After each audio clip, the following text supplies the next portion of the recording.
Сейчас идет очень большая поляризация политических сил, не только в Кыргызстане, вообще во всем мире, связанная с недавним, значит, очень опасным шествием, скажем, пандемии, да, всемирной пандемии, связанной с коронавирусом. Потом международная напряженность сейчас очень существенным образом меняет мир, в том числе и политической стороны, с экономической стороны, с финансовой стороны. Специальная операция, скажем, России на Украине, позиции, значит, некоторых крупных держав во главе Соединенных Штатов Америки, там, Евросоюза и так далее.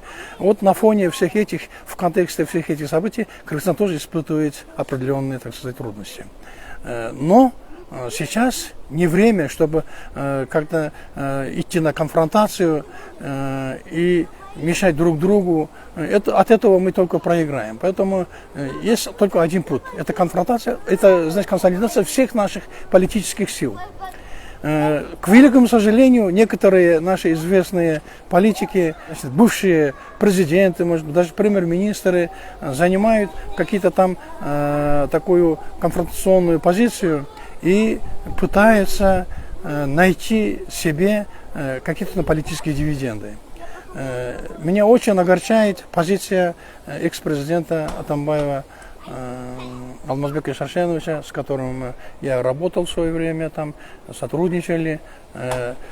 Вот что о нем известно? О нем известно, что он бывший президент Кыргызской республики, занимал до этого очень ответственные посты, был депутатом нашего парламента, премьер-министром, министром промышленности, значит, возглавлял очень крупные производственные, значит, структуры, имеет большой политический опыт в Кыргызстане. Но, тем не менее, жаль, что в последнее время вступил, значит, какие-то там экономические преступления и сейчас осужден на 11 лет, по-моему, да?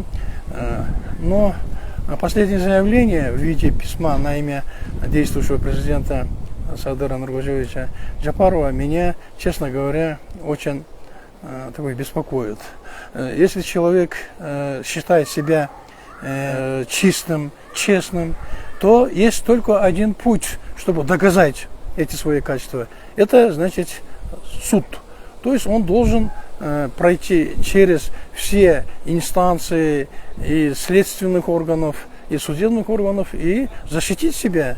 Значит, для этого имеются все предпосылки, то есть базовые предпосылки нашей страны, и Уголовный кодекс, и конституционная гарантия, и так далее. Вот это меня в последнее время очень сильно огорчает, конечно.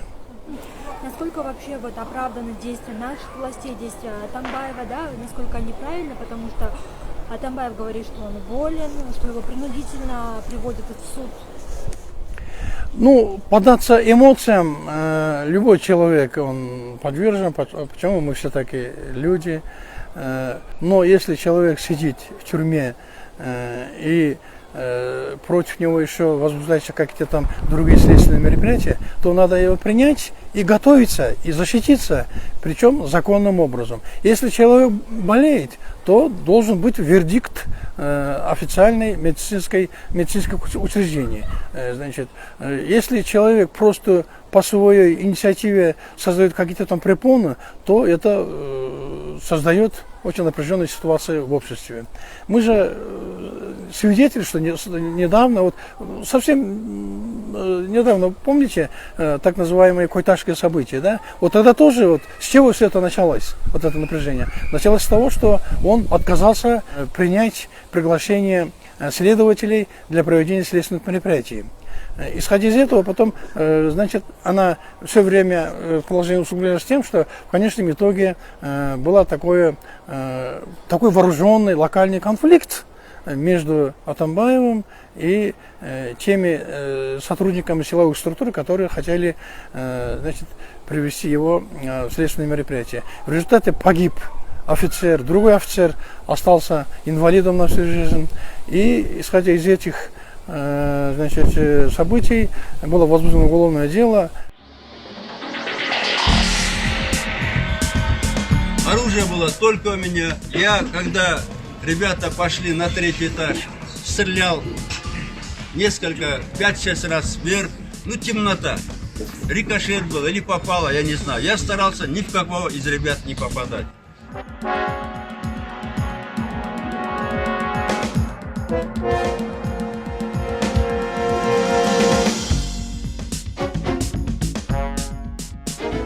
Сотко Атамбаев да келген жок. Дагы ооруп калыптыр, өтө оорулук ката деп тур. Анан кийин эми врачтардын комиссиясында өткөндө деле айткандек врачтар, ал бул сотторду тоготкон жок. Атамбаев тоготкон жок. Бул биринчи жолу эмес. Бул биринчи жолу эмес. Бул август айынан баштап эле, ошо баштап эле, ошо келбейт.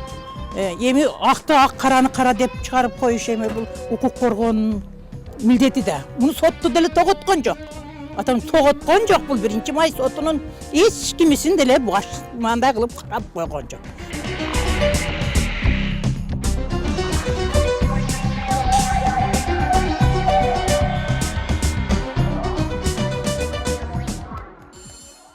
Потом еще было, по-моему, в 2016 году еще, да, вот когда выпустили из тюрьмы Крым авторитет Азиза Батыкаева, который был осужден на 16 лет, тоже, оказывается, нить тянулась именно до Атамбаева тоже. Азырынча Алмазбек Атамбаевке Кримтөөл Азиз Батукаевдин түрмөдөн мыйзамсыз бошотулушу боюнча гана өкүм чыгып, 11 жылга эркинен ажыратылган. Атамбаевди дал ушул Батукаев иши боюнча кармоо операциясы 3 жыл мурда Койташтагы үйүндө өткөрүлгөн. Анын мыйзамга баш ийбегендигинен УКМКнын офицери Үсөнбек Ниязбеков каза болуп, 175 адам жаракат алган. Бишкек милициясынын башчысы Самат Курманкулов да катуу жабыркаган.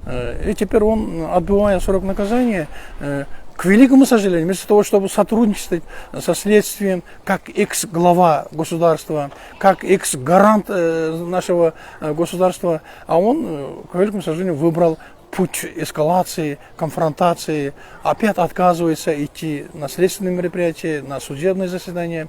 Вот это все это, конечно, сейчас очень создает большое напряжение среди общества. Общество может делиться опять, значит, на какие-то там фракции. Есть один единственный путь. Просто идти законным путем и решить, и защитить себя именно с точки зрения правосудия. А что касается официальной власти, вот, например, президент Садыр Нургузевич Джапаров, он во всеуслышание открыто заявил свою позицию, что он не имеет права вмешиваться в судебные, так сказать, мероприятия. Он даже дал знать, чтобы все судебные заседания прошли открыто, значит, с участием, значит, представителей заинтересованных сторон, даже разрешить, который гарантирует Конституция, чтобы было видео, значит, аудиосъемки, видеосъемки, ход самого хода, значит, судебного разбирательства. То есть делается все для того, чтобы и такие вопросы, подобные вопросы, хоть он президент или там еще кто, решился именно в правовом поле.